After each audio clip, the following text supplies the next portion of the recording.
अस्सलाम वालेकुम दोस्तों, आज 23 मई है और मैं आपका दोस्त नदीम अकरम हाजिर हूँ मिडल ईस्ट की 12 बड़ी खबरों के साथ। ईरान ने दे दी जंग की नई वार्निंग, ट्रंप फिर हमले के मूड में, हिजबुल्लाह की फायरिंग से इजराइल में हड़कंप, पाकिस्तान बन गया अमेरिका ईरान के बीच मीडिएटर और यूरोप ने भी नेतन्याहू सरकार पर दबाव बढ़ा दिया है। आज की ये तमाम खबरें सिर्फ अपडेट नहीं है, बल्कि मिडिल ईस्ट में बदलते उस तूफान की आहट है जो पूरी दुनिया की सियासत और सिक्योरिटी को हिला सकता है।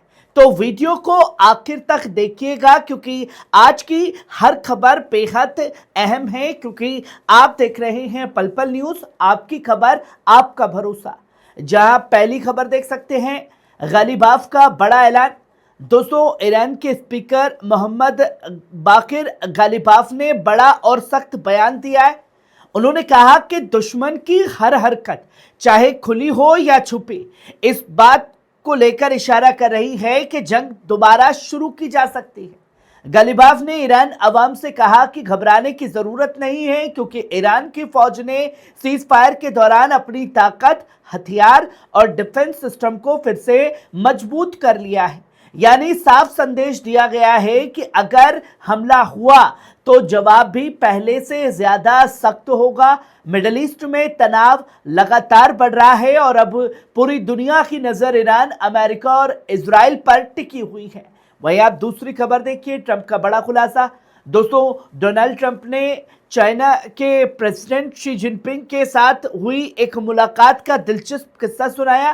ट्रंप ने कहा कि उन्होंने शी जिनपिंग से कहा कि दुनिया की सबसे बड़ी और सबसे ताकतवर फौज अमेरिका के पास है, लेकिन ट्रंप के मुताबिक प्रेसिडेंट शी जिनपिंग इस बात को पूरी तरह मुताफिक नहीं थे।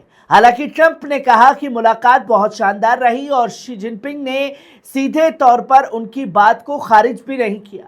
अब इस बयान को लेकर सोशल मीडिया पर बहस तेज हो गई है। जहां मुंगेरी लाल के सुनहरे सपने देखना भूरे की आदत हो चुकी है, जो हर रोज रात को सपना देखता है कि मैं बलवान हूं, मैं महान हूं, मैं सर्वशक्तिमान हूं, मेरे आगे कोई टिक नहीं सकता। वहीं आप तीसरी खबर देखिए, ईरान पर फिर हमला कर सकता है ट्रंप, बातचीत फेल हुई तो जंग दोबारा भड़कने के आसार हैं। दोस्तों, अमेरिकी मीडिया रिपोर्ट ने दावा किया है कि पिछले 6 हफ्तों में डोनाल्ड ट्रंप कई बार ईरान के खिलाफ दोबारा मिलिट्री एक्शन शुरू करने के बेहद करीब पहुंच गया था, लेकिन हर बार आखिरी वक्त पर रुक गया। अब ट्रंप से जुड़े सूत्रों का कहना है कि अगर मौजूदा बातचीत में कोई बड़ा और अनएक्सपेक्टेड बैकग्राउंड नहीं हुआ तो ट्रंप इस बार हमला आगे बढ़ाने के मूड में दिखाई दे रहा है। यानी मिडल ईस्ट में सीज फायर के बावजूद हालत अभी बेहद नाजुक है। दुनिया की नजर अब यूएस ईरान टॉक्स पर टिकी है, क्योंकि अगर बातचीत नाकाम हुई तो पूरा इलाका फिर से जंग की आग में धकेला जा सकता है। वहीं आप ये चौथी खबर देखिए, ईरान में गिरा दुश्मन का ड्रोन, एयर डिफेंस ने रात में किया बड़ा हमला। दोस्तों, ईरान के दक्षिण पूर्वी इलाके में उस दुश्मन ड्रोन का मलबा बरामद किया गया है जिसे बीती रात ईरानी एयर डिफेंस ने लड़ाकू जेट्स ने निशाना बनाया था। रिपोर्ट के मुताबिक ड्रोन को हवा में ही ट्रैक कर लिया गया था और फिर उस पर जबरदस्त स्ट्राइक की गई, जिसके बाद उसका मलबा अलग अलग जगहों पर गिरा मिला। ईरान लगातार दावा कर रहा है कि उसकी एयर डिफेंस पूरी तरह अलर्ट मोड पर है और किसी भी घुसपैठ या जासूसी कोशिश का तुरंत जवाब दिया जाएगा। मिडल ईस्ट में बढ़ते तनाव के बीच ये घटना बेहद अहम मानी जा रही है। वहीं आप ये पांचवी खबर देखिए, ईरान का सख्त पैगाम। दोस्तों, एक ईरानी सरकारी सूत्र ने बड़ा बयान देते हुए कहा कि ईरान आर्म फोर्स सिर्फ दुश्मन की नीयत देखकर फैसले नहीं लेती, बल्कि हर वक्त सबसे खतरनाक हालत को सामने रखकर अपनी रणनीति तैयार करती है। यानी ईरान अब किसी भी खतरे को हल्के में लेने के मूड में नहीं है। चाहे दुश्मन खुलकर हमला करे या पर्दे के पीछे तैयारी, ईरानी फौज हर सूरत के लिए पहले से तैयार रहने का दावा कर रही है। मिडिल ईस्ट में बढ़ते तनाव के बीच इस बयान को सीधा वार्निंग मैसेज माना जा रहा है। अगर हालत बिगड़े तो ईरान तुरंत और सख्त जवाब दे सकता है।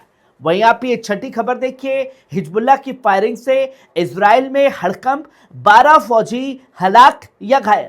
दोस्तों, इजरायली मिनिस्ट्री ऑफ हेल्थ ने तस्दीक दी है कि कल हिजबुल्लाह की तरफ से हुई फायरिंग में 12 लोग या तो हलाक या जख्मी हुए। रिपोर्ट के मुताबिक उत्तरी इजराइल के कई इलाकों में हमले के बाद अफरा तफरी का माहौल बना हुआ है। इमरजेंसी सर्विसेज को तुरंत अलर्ट पर रखा गया है। मिडल ईस्ट में पहले से जारी तनाव के बीच यह हमला हालत को और ज्यादा संगीन बना सकता है। अब सबकी नजर इजराइल की जवाबी कार्रवाई पर टिकी हुई है। वहीं आप ये 7वीं खबर देखिए, बेका घाटी में इजरायली ड्रोन को खदेड़ने का दावा, एयर मिसाइल से रोका गया हेरून 1। दोस्तों, इस्लामिक रेजिस्टेंस हिजबुल्लाह की तरफ से जारी दूसरे बयान में दावा किया गया है कि लेबनान के बेका इलाके की फिजाओं में उड़ रहे इजरायली हेरून 1 ड्रोन को इंटरसेप्ट किया गया। बयान के मुताबिक ड्रोन पर एयर टू एयर मिसाइल से हमला किया गया, जिसके बाद उसे पीछे हटने पर मजबूर होना पड़ा। हेरून 1 इजराइल का बेहद एडवांस सर्विसलेंस ड्रोन माना जाता है, जिसे जासूसी और निगरानी मिशन में इस्तेमाल किया जाता है। ऐसे में इस दावे को मिडिल ईस्ट में बढ़ती टक्कर और एयर डिफेंस कैपेबिलिटी के बड़े संकेत के तौर पर देखा जा रहा है। वहीं आप 8वीं खबर देखिए, पूर्व इजरायली पीएम एहूद बराक का बड़ा बयान, ना हमास खत्म हुआ, ना हिजबुल्लाह और ना ही ईरान झुका।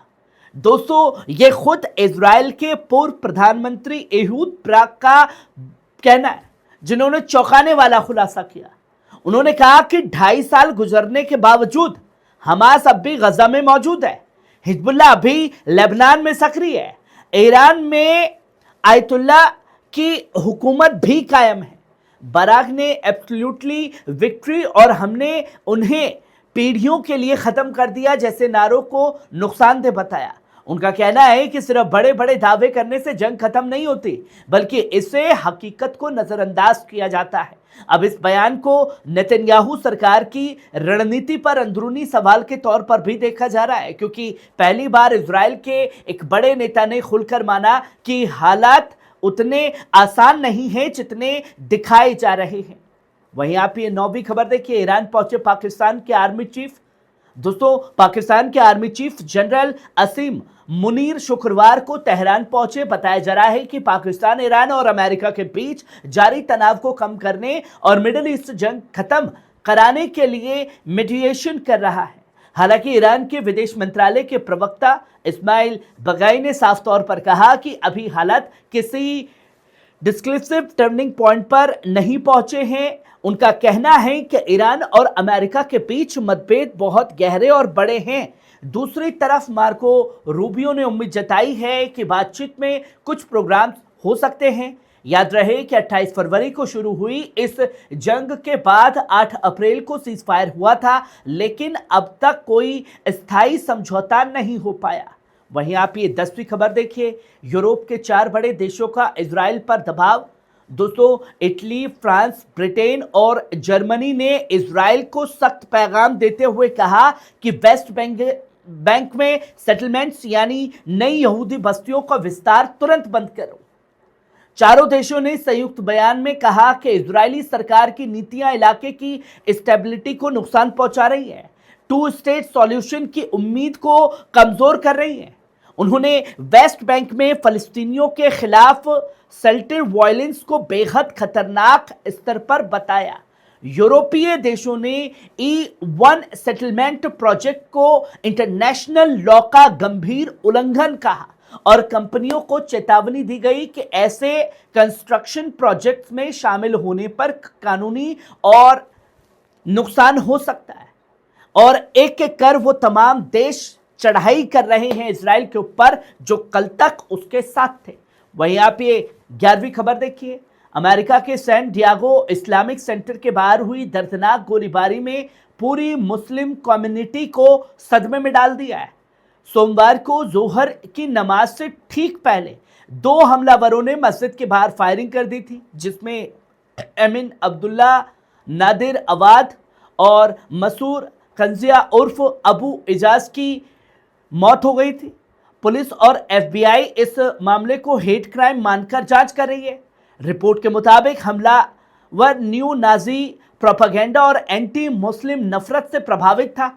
अब सैन डियागो की मुस्लिम कम्युनिटी का कहना है कि सालों से बढ़ती इस्लामोफोबिया को लेकर चेतावनी दी जा रही थी, लेकिन सिटी लीडर्स ने उसे गंभीरता से नहीं लिया। इस हमले के बाद पूरे अमेरिका में मुसलमानों की सुरक्षा और बढ़ती नफरत पर नई बहस शुरू हो गई है।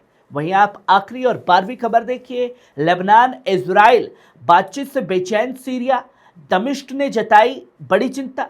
दोस्तों, लेबनान और सीरिया के रिश्ते हमेशा से इतिहास, सरहद सुरक्षा और पुराने विवादों से जुड़े रहे हैं, लेकिन अब दोनों देशों के बीच एक नया तनाव उभरता दिखाई दे रहा है। रिपोर्ट के मुताबिक सीरिया को चिंता है कि लेबनान इजराइल के साथ डायरेक्ट नेगोशिएशंस बहुत तेजी से आगे बढ़ा रहा है, जबकि दमिश्क के तेल अवीव के साथ संपर्क फिलहाल रुके हुए हैं। एक वरिष्ठ लेबनानी अधिकारी के हवाले से कहा गया है कि सीरिया को डर है कि अगर लेबनान बिना कोऑर्डिनेट के बड़े फैसले लिए तो उसका असर सरहद पार सीरिया की स्टेबिलिटी पर भी पड़ सकता है। यानी मिडिल ईस्ट में सिर्फ जंगी नहीं बल्कि डिप्लोमेटिक टेंशन भी तेजी से बढ़ रही है और अब लेबनान सीरिया रिश्तों में भी नई बेचैनी साफ तौर पर दिखाई दे रही है, जो तस्वीरें लोगों के सामने हैं। दोस्तों, ये थी मिडिल ईस्ट की 12 बड़ी अहम खबरें। आपको कैसी लगी कमेंट बॉक्स में आकर के अपनी राय जरूर दीजिएगा। शुक्रिया।